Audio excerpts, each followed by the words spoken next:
Hey guys, hope you're all doing well. For those of you who are new to the channel, welcome. My name is Priti. I'm a photographer based out of Manchester here in the UK, and for those of you who have obviously been following me for a while, will kind of make sense of this video. So for those of you who do know me often on social media, you know that I try to travel as much as I can when I can, and now that we've got a baby in tow as well, one of the things that I aim to always do, and even more so now, is travel as light as possible. So obviously when you're taking your photography gear with you, you can find that you start packing over and taking so many things with you that you don't necessarily need. So over the last few years, I feel like I've kind of got it down to a minimalist travel sort of bag when it comes to kit. So I thought I'd share that with you guys. If you guys have got any other ways of minimalising travel photography equipment, do let me know, comment below, as I'm always on the lookout for even more ways to minimise it. So yeah, I've got a couple of notes here for you to see me looking down. So laptop and iPad. If you're going to be editing whilst you are traveling, you may need a device obviously to do that. So personally, I always take my laptop with me if I'm going to be editing. So the bag that I actually use has got a compartment for a laptop specifically, so even when you're at the airport and you're going through check-in or security, it's quite easy to just slip it out, pop it onto the tray, and it is what it is, sort of thing. Now, obviously, you've got the iPad Pro as well, or a few different devices on the market, which enable you to take something even more lightweight, if you like. So there's a few different options with editing. Of course, if you're not in a rush to be editing things, then you don't necessarily have to take any devices with you, and that can help to obviously minimise the amount of things that you're packing for your trip or session. This I think this information is quite applicable to photo sessions as well. So even when I'm with a client, I try to pack as light as possible, because one, I don't like to necessarily show off that I've got camera equipment with me if I'm traveling by myself, and it's just lugging it around. It's just not fun at all, really. Camera, so there's quite a few different options when it comes to cameras. Of course, you've got the option of the DSLR, which is something that I use. I always pack my Canon 5D with me, and you've got the option of just using your phone if you wanted to. So in this day and age now, phones, cameras are absolutely amazing, and I have actually started using a lot of my, so I started taking more photos with my phone when it comes to travel too. So when I went to Rome, for example, I was about 25 weeks pregnant, and I didn't want to necessarily be carrying my bag constantly with me. So there was a couple of days where I just had my phone with me, and that was my main camera. So you can definitely get amazing shots on your phone. So that's another way of minimising your kit whilst travelling. Point and shoot camera is also another option. So if you're not into the sort of DSLRs and the full frame cameras, you can definitely get a point and shoot camera. Some amazing ones on the market, power shot cameras, there's quite a few. Definitely do your research, but they're way more compact and just easy to travel with, and they're kind of like pocket size, so you can just throw it into your coat pocket or handbag or any backpack, day backpack that you might have, things like that. So you can definitely take something a bit more smaller. If you are into film cameras, again, there's so many different ones on the market, but instant cameras, got the Polaroid, got the lomography cameras, so that's something that you may want to take with you too. One of the things that really helps me as well is the bag that I have has different compartments. So although I do travel lightly, the compartments in the bag really help just to kind of set it all up, and it helps in terms of the weight too, and it's a lot more support when you're carrying your bags around, obviously. You've got, if you're going to be taking video, again, to minimise this, you don't have to take multiple devices necessarily, depending on what type of video footage you'll be shooting. So if you do have a DSLR, of course you can just shoot your stills as well as your video using your DSLR. You can use your phone for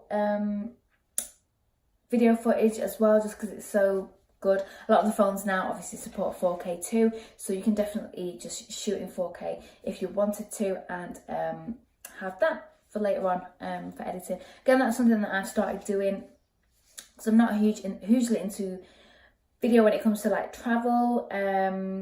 unless I'm obviously vlogging it or creating a video or whatnot.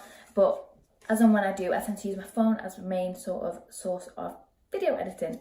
But of course, if you're going to be professionally doing it, then you may look at using an SLR for video editing.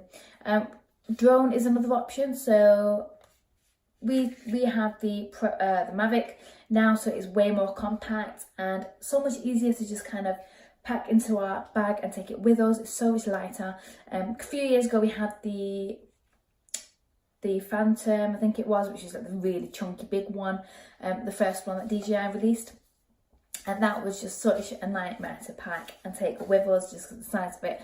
But now it's super small, super compact, so we put it into a day bag or my camera bag, and it's just easy to kind of get through security as well, and you can just take it on carry-on as opposed to checking it into, which I had to do a couple of times with my previous one, which wasn't the best thing, guys. GoPro is also another one which is amazing. So there's quite a few different GoPros on the market now. I do have a GoPro as well. I've not used it in a little while just because I've been using my phone a lot more, as I say, for videos, but it's compact, it's small, and it does a great job. You can do 4K. And as I say, there's quite a few on the market. So do your research as to what sort of specs you want your video to obviously look like, the exporting factors, things like that. And you can definitely have a compact device like the GoPro with you. Stabilization is a big one, I think, when you're traveling. So if you're looking to take photos or videos, you don't want shaky footage or shaky stills. So you may want to take some sort of stabilization tool with you. One of the things that I quite like to use is the Gorilla Pod, which is one's like a Joby one, it's a mini one that I have, and you can just prop your device on there. Obviously, if you have like a DSLR, Joby Pod, the small one, is great for point and shoot cameras because it's tiny. However, if obviously you've got the DSLR, you may want something a bit more stable. So I do have a tripod as well, which has got the meter on it also, so that helps with leveling and getting the shot straight. So that's your two options, either something like a Gorilla Pod, which the design of it as well is great, so you can actually wrap it around devices. So say for example you're taking pictures of a tree or yourself next to a tree, you can wrap it around like a branch of a tree, and it's really sort of versatile and flexible in that sense. What I'm going to do is list all these items down below as well, so you guys can take a look through on Amazon. Feel free to purchase it, obviously, if it's something that you're looking for. And yeah, for my SLR, I've got like a proper tripod, which is like a full length one or height one even, and I use that for projects, commissions, things like that. For example, when I went to Iceland a few years ago for Northern Lights, I didn't have the first time that I went, I didn't have the tripod with me, which I kind of struggled a little bit to take pictures of Northern Lights. That's the second time I had the tripod with me, but no Northern Lights. So definitely have something like that with you, as it can help to take great photos and video, of course. And for sound, so if you're going to be shooting video, you may want something for your camera that's going to help get better sound quality for your videos. So in this case, a microphone, which you can attach to your camera, and that's going to obviously really help the quality of your video. So you can definitely look into a sort of a compact microphone. I've got a couple of recommendations. Again, I will link them down below on here. And the last thing would be storage, so SD cards and external hard drives. So with SD cards, what I tend to do is have just like a really sort of large storage, so 128 gig one, for example, which will work across my drone if I want to have it in my drone, or if I'm taking a GoPro with me, it will work on my GoPro as well, so it's like multi-format. And then if I've got my DSLR with me, I'll just have like a huge storage capacity on there too, because it's very unlikely if you're going away for, I don't know, a week, 2 weeks, something like that, or even longer. In fact, 128 gigs, you know, plenty of storage, and it will keep you going for quite a while depending on what you're shooting. So that's one way of kind of minimizing how many SD cards that you take with you. Just take increased storage with you.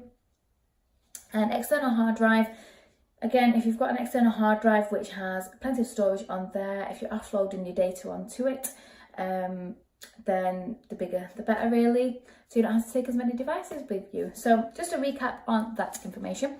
So the first bit was a laptop or an iPad or a editing device. Second one was the type of camera that you use, so whether it be a DSLR or a point and shoot for it to be more compact to your phone. Next one was video that we looked at. So again, a few different options on there. So you can use your phone, you use DSLR, drone or your GoPro or similar devices to that. Stabilization was the sort of tripods that you may take with you. So a gorilla pod or a full-size tripod if you're going to be using a DSLR. Then you've got your microphone if you will be using and taking video on your camera. And the last one was storage. With the bag as well, I think the very last thing is your bag. So as I mentioned before, if you're taking a bag with you, which you will be obviously because you need things to pack, need it to pack into it, get a bag that's got compartments in it. So you've got your laptop compartment, or if you will be taking your laptop, and then you've got the compartments that's, you know, split sort of in the bag, so you can pack it really well. A lot of the times as well, you can pack your clothes if you're going away for a few days. You can pack them down and put them in the same bag too, if you want to just travel with a carry-on. When I'm traveling around Europe, I do tend to just have my carry-on. Of course, this is going to change now, maybe a little bit now that we've got the baby. But even with the baby stuff, I intend on traveling quite lightly with him and his things. So yeah, I hope you guys found this video very useful. As I say, if you've got any recommendations to travel lighter with photography gear, comment below and let me know, as I'm always keen to learn more about it. And I will be back with a new video very soon. If you've got any questions, comment down below. Also, feel free to come over to the Profitable, I can't speak today guys, the Profitable Photographer Facebook group that I run. It'd be great to connect with you over there. The links are down below on this video. I'll be back real soon. Bye for now.